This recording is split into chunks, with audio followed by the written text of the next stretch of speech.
ನಿಮ್ಮ ಹಳೆಯ ಚಿನ್ನದ ಒಡವೆನ ಅಧಿಕ ಬೆಲೆಗೆ ಮಾರಬೇಕೆ? ಆಟಿಕಾಗೆ ಕಾಲ್ ಮಾಡಿ 8880 ಅಟ್ಟಿಕಾ ಗೋಲ್ಡ್ ಕಂಪನಿ.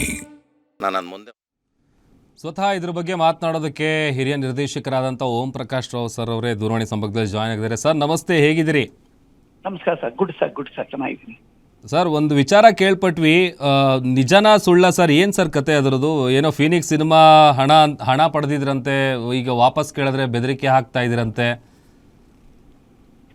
ಹಾಂ ಸರ್, ಹಣ ಪಡೆದಿರೋದು ನಿಜ ಸರ್. ಅದು ಫೈನಾನ್ಸ್ ಸಿನಿಮಾಗೋಸ್ಕರ ತಗೊಂಡಿರೋದು.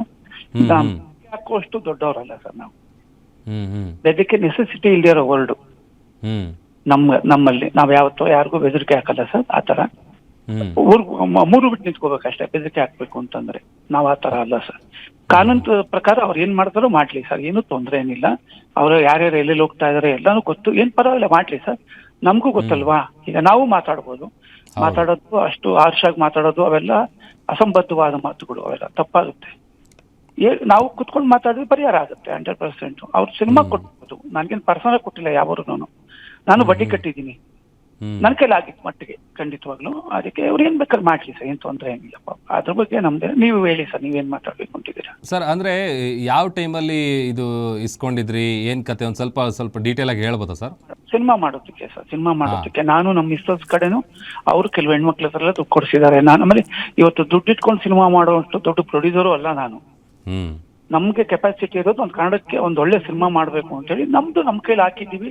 ಅದ್ ಮೀರಿ ಬೇಕು ಅಂತ ಅನ್ನಿಸ್ದಾಗ ಗಂಡರ ಹತ್ರ ದುಡ್ಡು ಇಸ್ಕೊಂಡಿಲ್ಲ ಅಂತಲ್ಲ, ನಾವೆಲ್ಲ ದುಡ್ಡು ಇಸ್ಕೊಂಡಿಲ್ಲ ಅಂತ ನಾವ್ ಯಾರಿಗೂ ಹೇಳಿಲ್ಲ. ನಮ್ದೇ ಸಿನಿಮಾ ಮುಗಿದ್ಮೇಲೆ ಕೊಡ್ತೀವಿ. ಬೆದರಿಕೆ ಹಾಕುವಂತದೆಲ್ಲ ಏನಿದೆ ಸರ್? ಏನಕ್ಕೆ ಹಾಕ್ಬೇಕು ಬೆದರಿಕೆ? ಕಾಸು ಇಸ್ಕೊಂಡು ಯಾರು ಬೆದರಿಕೆ ಹಾಕ್ತಾರ? ನಾವತ್ತ ಕೆಳಮಟ್ಟದ ಜನ ಅಲ್ಲ ಸರ್ ನಾವು. ಹಾ ಸರ್, ಹೇಳಿ. ಅಂದ್ರೆ ಈಗ ಸಿನಿಮಾಗೆ ಸಹಾಯ ಮಾಡಿ ಅಂತ ಹಣ ಇಸ್ಕೊಂಡಿದ್ದೀವಿ ಸರ್ ಹಾಗಾದ್ರೆ? ಹೌದು ಸರ್, ಹೌದು. ನಾನೇ ಅಲ್ಲ ಸರ್, ತುಂಬಾ ಜನ ಪ್ರೊಡ್ಯೂಸರ್ಗಳು ಕೇಳ್ಕೊತಾರೆ, ಇಸ್ಕೋತಾರೆ. ಆ ತರ ನಾನು ಇಸ್ಕೊಂಡಿದ್ದೀನಿ. ಸಿನಿಮಾಗೆ ಹಾಕಿದ್ದೀನಿ, ಸಿನಿಮಾ ಮಾಡಿದ್ದೀನಿ. ಸಿನಿಮಾ ಬಿಫೋರ್ ದುಡ್ಡು ತಗೊಳ್ಳಿ ಅಂತ ನಾನು ಎಲ್ರಿಗೂ ಹೇಳಿದ್ದೀನಿ. ನಮಗ್ ಕಾಸು ಕೊಟ್ಟಿರೋ ಯಾರಿಗೆ ಆದ್ರೂ ಫಸ್ಟ್ ಅವ್ರಿಗೆ ಹೋಗ್ಬೇಕು ದುಡ್ಡು. ನಮ್ಗೆ ಆತರ ಐಷಾರಾಮಿ ಜೀವನ ತಗೊಂಡು ಇದು ಮಾಡುವಂತ ನೆಸೆಸಿಟಿ ನಮ್ಗಿಲ್ಲ. ಮಾಡ್ಲಿ ಸರ್, ಏನ್ ತೊಂದರೆ ಏನಿಲ್ಲ ಅಷ್ಟೇ. ಅಲ್ಲ, ನೀವು ಎಷ್ಟು ಸಿಂಪಲ್ ಇದ್ದೀರಿ, ನಿಮ್ಮ ವ್ಯಕ್ತಿತ್ವ ಇಡೀ ಕರ್ನಾಟಕಕ್ಕೆ ಗೊತ್ತು ಬಿಡಿ. ಹಾ ಸರ್. ಬಟ್ ಈಗ ಅವರು ನಿಮ್ಗೇನಾದ್ರು ಮತ್ತೆ ಕಾಂಟ್ಯಾಕ್ಟ್ ಮಾಡಿ ಹಣ ವಾಪಸ್ ಕೇಳೋದು ಅಥವಾ ನೀವು ನಿರಾಕರಿಸಿದ್ದು ಆ ಥರದ್ದು ಏನಾದರೂ ಪ್ರಸಂಗ ನಡೆದಿತ್ತಾ ಸರ್? ಹೇಗೆ ಸರ್? ನಾನು ಒಂದು ವಾರದ ಮುಂಚೆನೆ ಇದು ಆಕ್ಚುಲಿ ಇದಕ್ಕೆ ಮೂಲ ಬಂದು ವಾಸುದೇವ್ ರೆಡ್ಡಿ ಅವರು ಸರ್. ಅವರು ನಮ್ಮ ಪಾಪ ನಮ್ಗೆ ಒಳ್ಳೆ ದೊಡ್ಡ ಅಮೌಂಟೇ ಕೊಟ್ಟಿದ್ದಾರೆ. ನಾನು ಹಿಂದೆ ಸಿನಿಮಾ ಶುರು ಮಾಡೋದಕ್ಕೋಸ್ಕರ ನಾನು ಬೇರೆಯವ್ರ ಹತ್ರ ಎಲ್ಲ ತಗೊಂಡಿದ್ದೀನಿ ದುಡ್ಡನ್ನ. ಸಿನಿಮಾ ಮಾಡಿದ್ದೀನಿ, ಸಿನಿಮಾ ಮಾಡ್ತಿದ್ದೀನಿ. ಒಂದು 5 ದಿನ ಇದೆ ಬ್ಯಾಲೆನ್ಸ್, ಮಾಡ್ಬೇಕು. ಮಾಡ್ಬಿಟ್ಟು ಎಲ್ಲರೂ ಆಮೇಲೆ ಕುತ್ಕೊಂಡು ಮಾತಾಡಿದ್ರೇನೆ ಸರ್ ಇದು ಪರಿಹಾರ. ಸುಮ್ಮನೆ ಸರ್ ಈಗ ನಾವು ಮಾತಾಡ್ಬೋದು, ತಪ್ಪಾಗ್ಬಿಡುತ್ತೆ ಅದು. ನಾವೆಲ್ಲ ಒಂದ್ಸಲ ಇದ್ದಾಗ ಈಗ ಸುಮ್ಮನೆ ಏನೋ ಇದಕ್ಕೋಸ್ಕರ ಎಲ್ಲ ಜಗಳ ಆಡೋದು ತಪ್ಪಾಗುತ್ತೆ. ನಾವ್ ಆ ತರ ಇದಲ್ಲ ಸರ್. ಆಮೇಲೆ ಧಮ್ಕಿ ಹಾಕಿರೋದು ಅವೆಲ್ಲ ನಮ್ ನೆಸೆಸಿಟಿ ಇಲ್ಲ ಸರ್. ನಮ್ಗ ಆ ಒಂದು ನಮ್ ಕ್ಯಾರೆಕ್ಟರ್ ಅಲ್ಲ ಧಮ್ಕಿ ಹಾಕೋದು, ಆಮೇಲೆ ಏನೇನೋ ಬೇರೆ ಬೇರೆ ಮಾತಾಡೋದು ಅವೆಲ್ಲ ನಮ್ಗೆ ಗೊತ್ತಿಲ್ಲ ಸರ್. ನಮ್ಗೆ ಗೊತ್ತು ನಾವೇನು ಯಾವ ತರ ಹ್ಯಾಂಡಲ್ ಮಾಡ್ಬೇಕು ಅಂತ ನಾವು ಮಾಡ್ತೀವಿ ಸರ್, ಖಂಡಿತವಾಗ್ಲೂ ಮಾಡ್ತೀವಿ. ನಂಗೆ ಗೊತ್ತು, ನಾವು ಬುದ್ಧಿ ಇಲ್ದಿರೋರೆ ಅಲ್ವಾ, ನಮಗೂ ಸ್ವಲ್ಪ ಬುದ್ಧಿ ಇದೆ, ಏನ್ ಮಾಡ್ಬೇಕು ಮಾಡ್ತೀನಿ ಸರ್, ಖಂಡಿತ ಸರ್. ಈಗ ಕಂಪ್ಲೇಂಟ್ ಲೆವೆಲ್ವರೆಗೂ ಹೋಗಿದೆಯಲ್ಲ ಸರ್, ಅದಕ್ಕೆ ಅವ್ರು ಏನು ಹೇಳ್ತಿದ್ದಾರೆ, ಮಾತುಕತೆಗೆ ರೆಡಿ ಇಲ್ವಾ ಹೇಗೆ ಅಂತ? ಈಗ ಆಲ್ರೆಡಿ ಕಂಪ್ಲೇಂಟ್ ಬೇರೆ ಕೊಟ್ಟಿದಾರಂತೆ. ಮಾತುಕತೆಗೆ ಅಂತಲ್ಲ ಸರ್, ನೀವು ಮಾತುಕತೆ ತಪ್ಪೇನಿದೆ ಅದರಲ್ಲಿ? ನಾನು ಕಲರ್ಸ್ ಅವ್ರ ಹತ್ರ, ನನ್ನ ಸ್ನೇಹಿತರ ಹತ್ರ ನಾನು ಮಾತಾಡಿರೋದು ನಿಜ 100%. OTT ಆಗಿರ್ಬೋದು, ಈಗ ಕನ್ನಡ ಸಿನಿಮಾಗಳು ತಗೊಳ್ಳೋದೇ ಕಷ್ಟ ಅಂತದ್ರಲ್ಲಿ ನನ್ನ ಮೇಲೆ ಇರೋ ರೆಸ್ಪೆಕ್ಟ್ಗೆ ಅವರು ಮಾಡ್ಕೊಡ್ತೀನಿ ಅಂತ ಹೇಳ್ಬಿಟ್ಟು ಮಾಡ್ತಾ ಇದ್ದಾರೆ ಅವರು. ಇನ್ನೊಂದೇನಂತಂದ್ರೆ ನಮ್ಗೆ ಹೊರಗಡೆ ತುಂಬಾ ಇದಿದೆ, ನಮಗೂ ಇದೆ, ನಾವು ತಗೊಂಡಿದ್ವಿ ಬೇರೆ ಕಡೆ ಎಲ್ಲ ಕೊಡಬೇಕು. ಕೊಡಲ್ಲ ಅಂತ ಯಾವತ್ತೂ ಹೇಳಿಲ್ವಲ್ಲ. ಈ ರೀತಿ ಪಬ್ಲಿಸಿಟಿ ಮತ್ತು ಪ್ರಚಾರ ಮಾಡೋದ್ರಿಂದ ದುಡ್ಡು ಸಿಗುತ್ತೆ ಅವ್ರಿಗೆ ಅನ್ನೋದಾದ್ರೆ ಮಾಡ್ಲಿ ಬಿಡಿ ಸರ್, ಅದ್ರಲ್ಲಿ ಏನಿದೆ? ಅದಕ್ಕೆ ನಾವು ಅವ್ರ ಮಾತುಗಳಿಗೆ ಅಣೆಕಟ್ಟಾಕಕ್ಕೆ ನಾವ್ಯಾರು? ಮಾತಾಡ್ಲಿ ಅಂತ ತೊಂದ್ರೆ ಇಲ್ಲ ಸರ್. ಈಗ ನಿಮ್ಮ ಮೇಲೆ ಬಂದಿರೋ ಈ ಆರೋಪ ಅಥವಾ ಧಮ್ಕಿ ಅನ್ನೋ ಪದ ಎಲ್ಲ ಬಳಸ್ತಾ ಇದಾರಲ್ಲ ಸರ್, ಈ ಮೂಲಕ ನೀವು ಏನ್ ಸ್ಪಷ್ಟನೆ ಕೊಡಕ್ ಬಯಸ್ತೀರಿ ಗ್ಯಾರಂಟಿ ನ್ಯೂಸ್ ಮೂಲಕ?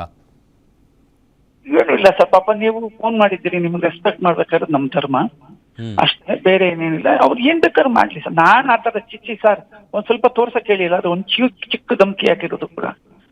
ನಂಗೆ ಅದೆಲ್ಲ ಬರೋಲ್ಲ ಸರ್. ನಿಂತ್ಕೊಂಡ್ರೆ ಬೇರೆ ತರ ನಿಂತ್ಕೋಬೇಕು ಸರ್. ಇದು ಒಂದು ಜೊತೆಲಿದ್ದೀವಿ, ಎಲ್ರಿಗೂ ಜೊತೆಲಿದ್ವಿ. ಒಂದು ನಾವು ಕನ್ನಡ ಇಂಡಸ್ಟ್ರಿಗೋಸ್ಕರ ಸಿನಿಮಾ ಮಾಡಿರೋದು. ನಾನೇನು ನನ್ನ ಸ್ವಂತಕ್ಕೋಸ್ಕರ ಮಾಡೋನಲ್ಲ. ನಾನೇನು ದೊಡ್ಡ ಹೀರೋಗಳು ಸಿನಿಮಾ ಮಾಡಿದ್ದೀನ? ನಾನು ಒಂದು ಲೇಡಿ ಓರಿಯೆಂಟೆಡ್ ಸ್ಕ್ರಿಪ್ಟ್ ಮಾಡಿದ್ದೀನಿ ಅಷ್ಟೇನೆ. ಆ ಸಿನಿಮಾದಲ್ಲಿ ಎಲ್ಲರೂ ಮಾಡಿದ್ದಾರೆ ಆಕ್ಟಿಂಗು. ನನ್ಗೇನು ಪ್ರಾಬ್ಲಮ್ ಇದ್ದಾಗ ಸಾಲ ಬೇಕಾಗಿತ್ತು, ಅವ್ರ ತಗೊಂಡಿದ್ದೀನಿ, ಕೊಟ್ಟಿದ್ದಾರೆ. ಸಿನಿಮಾ ಮುಗಿಬೇಕು, ಸಿನಿಮಾ ಮುಗಿದೇನೆ ದುಡ್ಡು ಕೊಡೋಕ್ಕಾಗತ್ತಾ ನಾವು ಹೇಳಿ? ನಿಜ. ಫೈನಾನ್ಸ್ ತಗೊಂಡಿರೋದು ನಾವೇನು ಪರ್ಸನಲ್ ಕೆಲಸಕ್ಕೆ ಇದನ್ನು ಜೂಜಾಡೋದಕ್ಕೋ ಬೇರೆ ಇದಕ್ಕೆ ಅಲ್ವಲ್ಲ. ಖಂಡಿತ ಅವ್ರು ಏನ್ ಬೇಕಾದ್ರು ಮಾತಾಡಿ. ಈ ಕಂಪ್ಲೇಂಟ್ ಕೊಟ್ಟಿದ್ರಲ್ಲ ಸರ್, ಏನ್ ಮಾಡ್ತೀರಿ?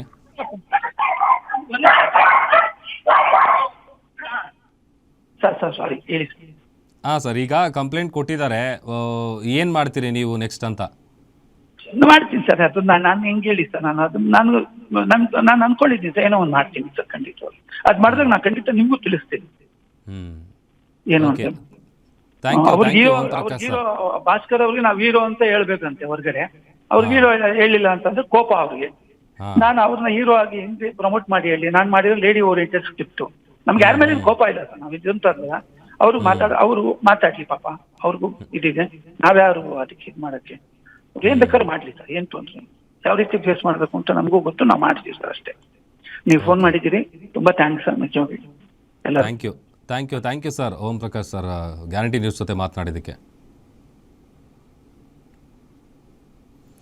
ಸೊ ಇದು ಸ್ವತಃ ಹಿರಿಯ ನಿರ್ದೇಶಕರಾದಂಥ ಓಂ ಪ್ರಕಾಶ್ ಅವರು ಹೇಳ್ತಾ ಇರುವಂಥ ವಿಚಾರ. ಅವರು ಹಣ ಪಡೆದಿರೋದು ನಿಜ, ಜೊತೆಗೆ ಸಿನಿಮಾಗೆ ಬಂಡವಾಳ ಹಾಕಿದ್ದೀನಿ, ಹಣ ಪಡೆದಿದ್ದೀನಿ, ವಾಪಸ್ ಕೊಡ್ತೀನಿ ಅಂತಲೂ ಕೂಡ ಹೇಳಿದ್ದೀನಿ. ನಾನೆಲ್ಲೂ ಕೂಡ ಧಮಕಿ ಹಾಕೋದಾಗಲಿ ಅಥವಾ ಅವ್ರಿಗೆ ಬೆದರಿಸೋದಾಗಲಿ ಆ ಥರದ್ದು ಯಾವುದೂ ಮಾಡಿಲ್ಲ. ಹಣ ಪಡ್ಕೊಂಡಿರೋದು ನಿಜ. ಜೊತೆಗೆ ಇನ್ನೊಂದಷ್ಟು ವಿಚಾರಗಳು ಹೇಳ್ತಾ ಇದ್ರು, ಅವರನ್ನು ಹೀರೋ ಅಂತೇಳಿ ಹೇಳಬೇಕಂತೆ ಹೊರಗಡೆ. ಈಗ ಸಹಜವಾಗಿ ಒಬ್ಬ ಡೈರೆಕ್ಟ್ರು ಅಥವಾ ನಟಿಯರು ಅಂತ ಬಂದಂಥ ಸಂದರ್ಭದಲ್ಲಿ ಅವರು ಒಂದು ಲೇಡಿ ಓರಿಯೆಂಟೆಡ್ ಮೂವಿ ಮಾಡ್ತಾ ಇದ್ದಾರೆ. ಅದರಲ್ಲಿ ಇವರಿಗೆ ಹೀರೋ ಅಂತೇಳಿ ಎಲ್ಲೂ ಹೊರಗಡೆ ಪ್ರಮೋಟ್ ಮಾಡ್ತಿಲ್ಲ ಅಥವಾ ಅದನ್ನು ಹೇಳ್ತಾ ಇಲ್ಲ ಅನ್ನುವಂಥ ವಿಚಾರವನ್ನು ಮನಸ್ಸಲ್ಲಿ ಇಟ್ಕೊಂಡು ಏನಾದರೂ ಇಲ್ಲ ಸಲ್ಲದ ಆರೋಪ ಮಾಡ್ತಾ ಇದ್ದಾರಾ ಭಾಸ್ಕರ್ ಶೆಟ್ಟಿ ಅವರು, ಗೊತ್ತಿಲ್ಲ. ಬಟ್ ಅವರ ಆ್ಯಂಗಲಲ್ಲಿ ಅವ್ರು ಹೇಳ್ತಾ ಇರೋದೇ ಬೇರೆ. ಬಟ್ ಸ್ವತಃ ಇದಕ್ಕೆ ಸಂಬಂಧಪಟ್ಟಂತೆ ಸ್ಪಷ್ಟನೆ ಕೊಡ್ತಾ ಇರುವಂತಹ ನಿರ್ದೇಶಕರು ಮಾತನಾಡಿದಂಥ ಸಂದರ್ಭದಲ್ಲಿ ಹೇಳದಂಥ ವಿಚಾರಗಳೇ ಬೇರೆ. ಹಣ ಪಡೆದಿರೋದು ನಿಜ, ಅದು ಸಹಾಯದ ರೂಪದಲ್ಲಿ ಪಡೆದಿದ್ದೀವಿ, ಜೊತೆಗೆ ಬಂಡವಾಳ ಹಾಕಿದ್ದೀವಿ. ಈಗ ಒಂದು ಸಿನಿಮಾ ಮಾಡಬೇಕಂತ ಬಂದಂಥ ಸಂದರ್ಭದಲ್ಲಿ ಅಲ್ಲಿ ಇಲ್ಲಿ ಒಂಚೂರು ಅಡ್ಜಸ್ಟ್ ಮಾಡಿ ಏನೋ ಮಾಡಿರ್ತೀವಿ. ಬಟ್ ಇನ್ನು ಸಿನಿಮಾ ನಡೀತಾ ಇರುವಂಥ ಹಂತದಲ್ಲಿರುವಂಥ ಸಂದರ್ಭದಲ್ಲೇ ವಾಪಸ್ ಕೊಡಿ ಅಂತಂದರೆ ಹೆಂಗೆ ಕೊಡೋಕ್ಕೆ ಸಾಧ್ಯ? ಬಂದು ಕೂತು ಮಾತಾಡಿದ್ರೆ ಎಲ್ಲ ಸರಿ ಹೋಗುತ್ತೆ. ಅದನ್ನು ಬಿಟ್ಟು ಸ್ಟೇಷನ್ ಮೆಟ್ಲಿಗೆ ಹೋಗೋದು ಅಥವಾ ಕಂಪ್ಲೇಂಟ್ ಕೊಡೋದು ಈ ಥರದ್ದೆಲ್ಲ ಮಾಡಿದ್ರೆ ಅದಕ್ಕೇನು ಫೇಸ್ ಮಾಡಬೇಕು, ಎಲ್ಲ ರೀತಿಯಾಗಿ ಫೇಸ್ ಮಾಡೋದಕ್ಕೆ ನಾನು ಕೂಡ ರೆಡಿ ಆಗಿದ್ದೀನಿ ಅಂತೇಳಿ ಒಂದು ಕ್ಲಾರಿಟಿಯನ್ನು ಕೊಟ್ಟರು ಓಂ ಪ್ರಕಾಶ್ ರಾವ್ ಅವರು. ಸೊ ಅಲ್ಲಿಗೆ ಈಗ ಕಂಪ್ಲೇಂಟ್ ಕೊಟ್ಟಿರುವಂಥ ನಟ ಭಾಸ್ಕರ್ ಶೆಟ್ಟಿ ಅವರೇನಿದ್ದಾರೆ, ಈಗ ಅವರ ದೂರಿನ ವಿಚಾರವಾಗಿಯೇ ಒಂದಷ್ಟು ಸತ್ಯಾಸತ್ಯತೆಯನ್ನು ಪೊಲೀಸರು ನೋಡಬೇಕಾಗುತ್ತೆ. ಯಾಕಂತಂದರೆ ಈಗ ಎರಡೂ ವರ್ಷನ್ ಕೇಳಬೇಕಲ್ವಾ. ಈಗ ಹಣ ಪಡ್ಕೊಂಡಿರೋರು ಸ್ವತಃ ಅವರು ಕ್ಲಾರಿಟಿ ಕೊಟ್ಟರು, ಬಟ್ ಎಕ್ಸಾಕ್ಟ್ಲಿ ಅಲ್ಲಿ ಯಾವ ವಿಚಾರಕ್ಕೆ ಏನಾಗಿದೆ, ಏನು ಎತ್ತ ಅನ್ನುವಂಥದ್ದು ಕೂಡ ಬಹುಶಃ ಗೊತ್ತಾಗಬೇಕು. ಒಟ್ಟಿಗೆ ಕೆಲಸ ಮಾಡಿರ್ತಾರೆ, ಆ ಸಂದರ್ಭದಲ್ಲಿ ಹಣ ಪಡೆದಿದ್ದೀನಿ ನಿಜ ಅಂತೇಳಿ ಒಪ್ಕೊಂಡಿದ್ದಾರೆ, ಬಟ್ ಧಮಕಿ ಹಾಕಿಲ್ಲ ಅನ್ನುವಂಥದ್ದು ಓಂ ಪ್ರಕಾಶ್ ರಾವ್ ಅವರು ಹೇಳ್ತಾ ಇರೋದು.